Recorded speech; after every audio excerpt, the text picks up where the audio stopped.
C'est face aux enjeux à venir et redynamisation du Gabon que les originaires du département de la Baïe-Brikolo, résidant ou de passage dans le Grand Libreville, ont pris part à une rencontre exceptionnelle présidée par Jean Bosco Ndjonga, député de la transition, et Sébastien Saba, conseiller du président de la transition Brice Clotaire Oligui-Nguema, à la Chambre de commerce le vendredi 2 février 2024. De la transition, je veux donc vous prier de vous lever pour que nous puissions d'abord, sur l'exécution du l'hymne national à Concorde, pour montrer la qualité de cette rencontre. Je vous remercie.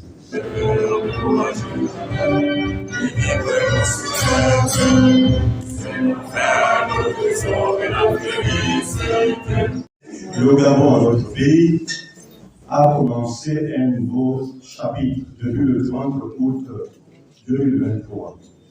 Grâce au coup de la libération orchestré par le général de brigade Brice Clotaire Oligui-Nguema, président de la transition, président de la République, chef d'État. Du comité de transition et de la restauration des institutions. En cette circonstance, nous voulons avant toute chose adresser nos vifs et sincères remerciements au général de brigade Brice Clotaire Oligui-Nguema, président de la République, chef de l'État. Les nominations des fils du département à de hautes fonctions. En effet, nous devons mettre l'accent sur ce qui nous unit plutôt que ce qui nous divise.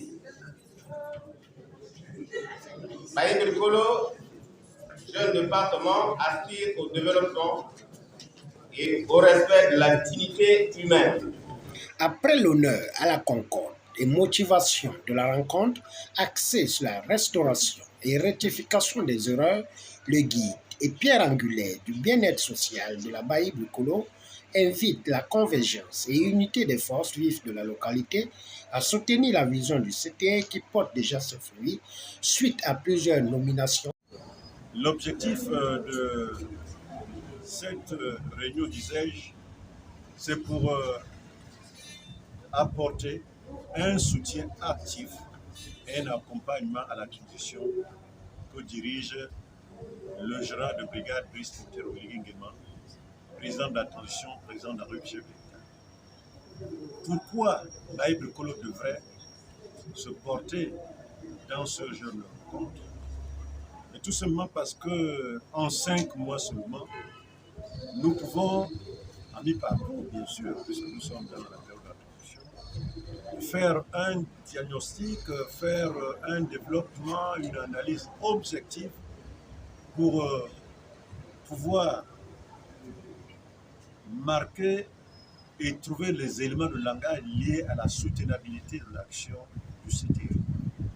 Donc, assurément, nous avons pensé qu'il était opportun pour nous d'inviter les populations de Libreville, les populations de Baïe-Brikolo résidentes à Libreville, pour les sensibiliser sur la transition.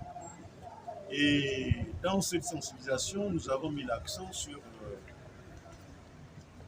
le dialogue qui va être engagé dans les tout prochains jours, les tout prochains mois. Et nous avons pensé que les cadres de Baïe-Brikolo doivent se mobiliser pour participer à ce dialogue. Parce que ce dialogue, ce serait un objectif, c'est une cible pour notre localité, pour ne pas dire une cible pour le Gabon. Parce que c'est au terme de ce dialogue que nous allons prendre des batteries de normes pour concevoir les instruments juridiques qui vont nous amener dans l'état de droit, c'est-à-dire la démocratie. Vous pouvez voir que la frontière d'Aboumé a été renforcée par les forces de France. Vous pouvez voir qu'en 5 mois seulement, la population de Baïe-Brikolo ou du moins les cas de Baye Bikolo bénéficient des promotions.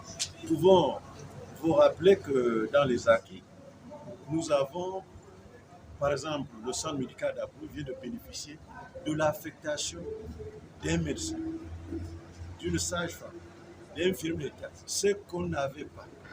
C'est incroyable. Nous ne l'avions pas, mais nous n'avons pas honte de le dire. En 14 ans en arrière, nous n'avons pas de médecin à Abou. Nous n'avons jamais eu de sage-femme.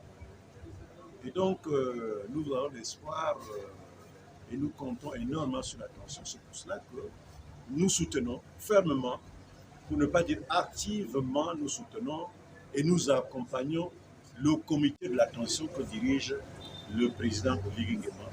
L'engagement collectif et préservation du patriotisme en affirmant la loyauté à la vision du CTI a été mis en exergue lors des échanges interactifs avec des panélistes, suivis de l'appel à la mobilisation lors de la tournée républicaine du numéro 1 dans le G2.